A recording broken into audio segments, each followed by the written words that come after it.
This is Jill Pack with the Seasons of Joy podcast. This is episode number 142, entitled Being Your Own Best Friend, Part 2.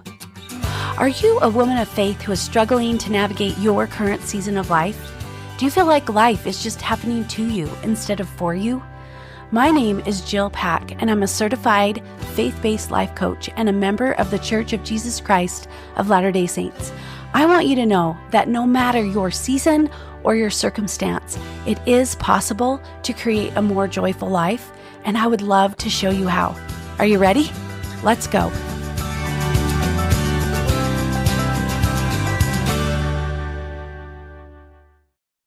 Hello, my friends. Welcome back to the podcast.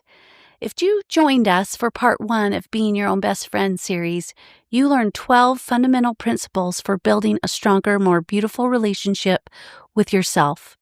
If you haven't had a chance to listen yet, I encourage you to start there to begin shifting your perspective on what it truly means to be your own best friend. Today, we are going to be diving deeper into 2 critical building blocks of self-friendship, which include self-compassion and self-forgiveness. These complementary concepts form the foundation of a healthy relationship with yourself. The challenge of negative self-talk. Many of us struggle with negative self-talk, that persistent inner critic narrating our experiences with judgment, doubt, and harsh commentary. This internal dialogue can be particularly challenging for women in midlife because we face unique pressures and transitions. Negative self-talk typically manifests in several ways. 1, the perfectionist critic. We have thoughts like, I should be further along by now, or that wasn't good enough, or everyone else seems to have it all together. Or it might show up as the catastrophizer. I've never figured this out. Everything is falling apart, or that always happens to me. Or it might show up as the comparer, with thoughts like, she's doing so much better than I am. I don't measure up to other women my age, or I've fallen behind where I should be. And finally, it could look like the harsh judge. I'm too old, too heavy, too tired. I've wasted so much time. I'm not smart, disciplined, talented enough. Right? Can you see any of those in yourself? Is your critic talking like this to yourself? Is this similar narrative that you hear in your mind every day? This internal narrative doesn't just feel terrible. It actually shapes our experiences, our decisions, and our relationships. Research shows that persistent negative self-talk contributes to increased stress, anxiety, reduced resilience, and even physical health problems. For women in midlife, this negative self-talk often intensifies during those periods of transition, whether it's children leaving home, career shifts, health challenges, or changes in our health and in our bodies, or evolving relationships. These natural life transitions trigger deeper questions about our identity and purpose, which we all know creates fertile ground for self-criticism. I witnessed this recently with a group of friends. We'd taken some group photos and we were passing a phone around to look at them, and each friend immediately commented on something that they didn't like about themselves in the photos. I noticed this pattern and I gently said, "Don't pick apart my friend," or "Be nice to my friend." Then when the phone reached me, what do you think happened? I wish I could say I didn't do the exact same thing. But I caught myself instantly criticizing how I was standing, the angle of my face, the way my body looked. It was so easy to correct my friend's self-talk, but much harder to address my own. After a few moments, I caught myself and I stopped.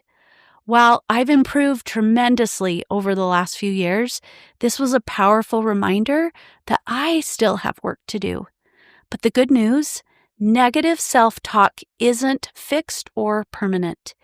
With awareness and practice, we can actually recognize these patterns. We can challenge their validity, and we can gradually replace them with more compassionate, realistic perspectives. This doesn't mean pretending that everything is perfect. Rather, it means speaking to ourselves with the same kindness and respect that we would offer a dear friend who is facing similar circumstances. So practicing self-compassion, what does that mean? What does that look like? Well, self-compassion means treating ourselves, like I said, with the same kindness, concern, support that we would offer a good friend when they're suffering, when they're failing, or when they're feeling inadequate. When you make mistakes or face challenges, you speak to yourself with gentleness rather than harsh criticism. A helpful prompt could be by asking yourself, how would I respond if a friend were in this same situation? As developed in research by Dr. Kristen Neff, self-compassion has 3 core components. 1, self-kindness. 2, recognizing our common humanity. And 3, mindfulness. When we are aware of our thoughts and our feelings with openness and clarity, without avoiding them or getting caught up in them, research shows that practicing self-compassion correlates with greater emotional well-being, reduced anxiety, depression, and stress, as well as healthier relationships with those people in our lives. Here's what self-compassion looks like in everyday life. When you make a mistake at work, instead of thinking, I'm so stupid, I always mess things up, you pause and you say, this mistake doesn't define me. I'm learning and growing just like everyone else. It's sitting with difficult emotions rather than suppressing them.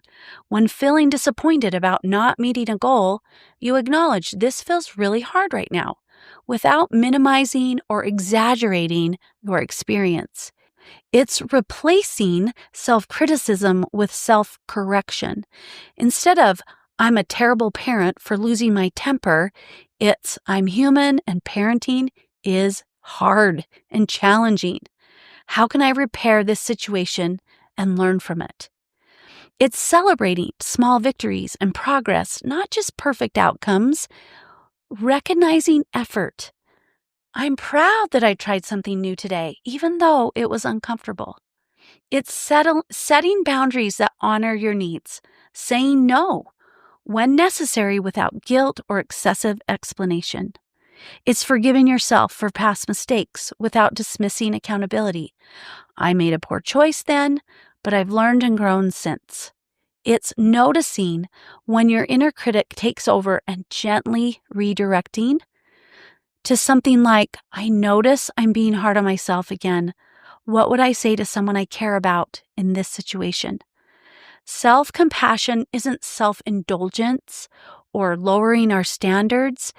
It's creating an internal environment where growth can flourish because it's safe in there, right? Because we don't have the weight of shame or harsh judgment. So next is the power of self-forgiveness, which connects to this complementary principle.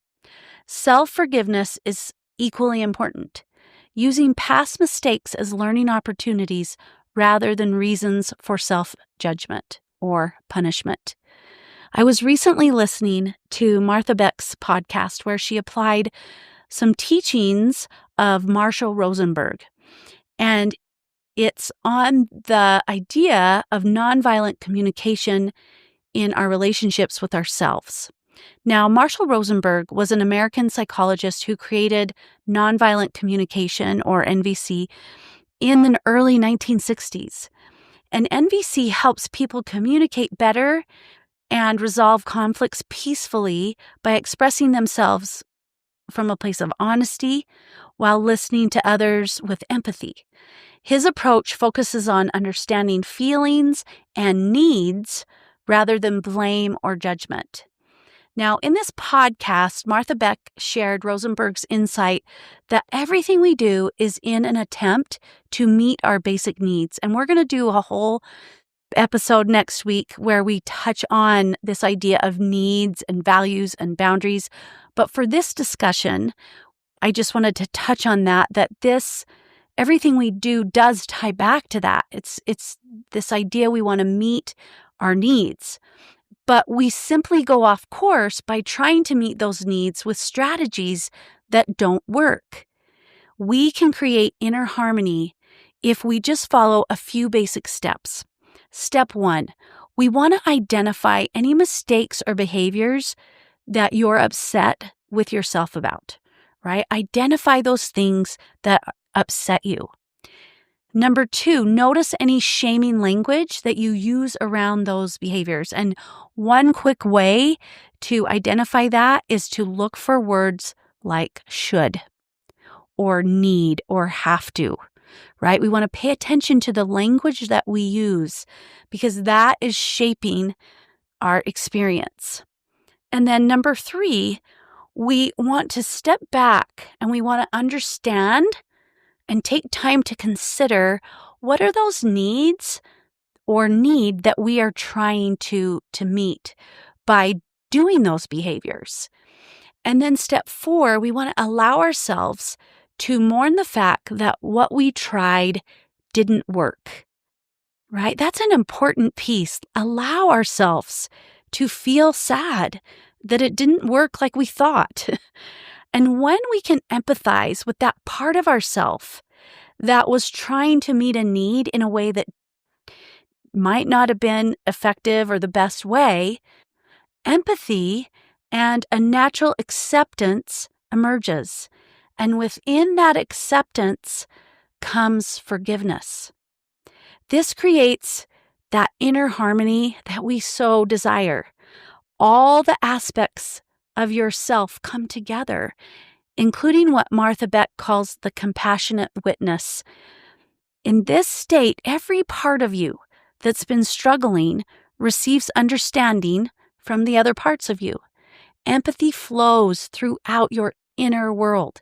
You forgive yourself completely for perceived mistakes, with blame entirely absent. It isn't about judgment or blame. It's about forgiveness. This creates the foundation for truly enjoying your own company, loving being with yourself. And from this place of inner harmony, you can begin experiencing a more joyful life, believing that everything is working for you rather than happening to you. So let's look at some real life examples. Let's say that the behavior you're upset about is something like, I've stayed in a draining job for years longer than I should have. We want to stop and notice that. Let's notice the behavior that's upsetting. And then let's pay attention to the language that you're using in regards to that behavior. Let's identify the shaming language, such as, I should have been braver. I wasted precious time. I was too afraid to make a change. And then step 3, we're going to step back and we're going to pay attention to the needs and get curious about the needs that maybe you are trying to meet. They could be something like security, stability, certainty about providing for yourself and family. And then 4th, we want to just allow you to mourn what didn't go right, what didn't work out. And it could be that it's that you're sad that staying in that situation cost you years of potential fulfillment and it drained your energy for so long. And then we want to invite the compassionate witness in, right? Step 5 is inviting that witness and reminding ourselves, yourself, I understand that part of me was trying to meet a genuine need for security. That's a valid, important need. I was doing the best I could with the resources and perspective that I had at the time. Can you see how each one of those steps is inviting you to become your best friend and inviting you to be your best company, to be there for you. Let's look at another example. Number 2, let's say it's a relationship pattern. Let's say you notice that the behavior you're upset about is that you keep people-pleasing and saying yes when you want to say no. Let's look at the language that you're using that's creating feelings of shame. Could it be things like, you should have stood up for yourself, that you're a doormat, or you never learn, right? Let's step back and look, what need could you have been trying to meet? It could be something like connection, belonging, approval, harmony, even peace, right?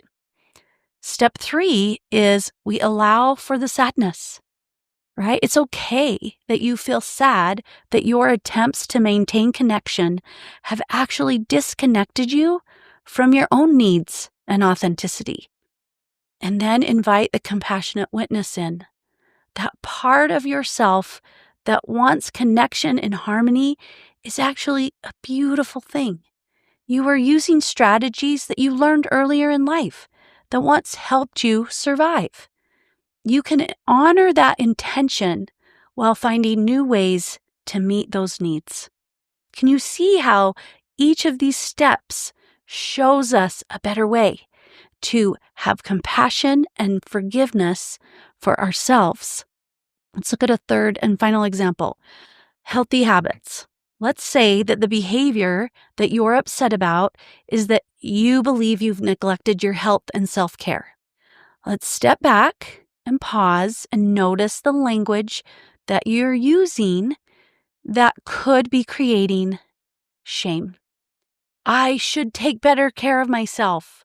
I've let myself go. I'm so undisciplined, right? All those beliefs create so much shame, and it keeps you stuck there. It doesn't allow you to do anything different, right? We think it will help, but it doesn't. It just keeps us stuck there. So then we want to pause and pay attention to the need that you are trying to meet. It could be comfort, relief from stress, efficiency in managing your responsibilities. So what would we mourn here? We could mourn the fact that the ways that you sought comfort or managed your stress haven't supported you in your long-term well-being. You can feel sad about that. And then you can invite the compassionate witness and tell yourself that you can see how hard you've been working to meet so many demands. Your attempts to find comfort or save time have come from real needs, but that you can also honor those needs while finding new ways to meet them that also support your health. When we follow these steps, something beautiful happens. We can naturally begin accepting all the parts of ourselves. The harsh judgments fade away as you realize everyone has needs, and sometimes they make mistakes trying to meet them. So to recap, becoming your own best friend includes cultivating self-compassion and self-forgiveness. Treat yourself with the same kindness, concern, and support you'd offer a good friend when they're suffering, failing, or feeling inadequate. Use your past mistakes as learning opportunities rather than reasons for self-punishment. With this self-compassion and self-forgiveness comes freedom. You stop wasting energy beating yourself up. Instead, that energy becomes available for things like creativity, connection, and joy. This is what Rosenberg calls play. Life shifts from something you're just getting through to something you actually enjoy. I invite you to practice some self-compassion and self-forgiveness today and notice what happens. Tune in for the next episode in Being Your Own Best Friend series, where we will explore values, needs, and boundaries. But until next time, remember that the relationship you have with yourself sets the tone for every other relationship in your life. Be gentle with yourself today. Thank you for tuning in to the Seasons of Joy podcast. I hope you enjoyed today's episode. And if you liked what you heard, don't forget to subscribe, leave a review, and share with your friends and family. If you want to learn more about me or how to work with me, just visit my website, www.seasons-coaching.com, and have a joyful week.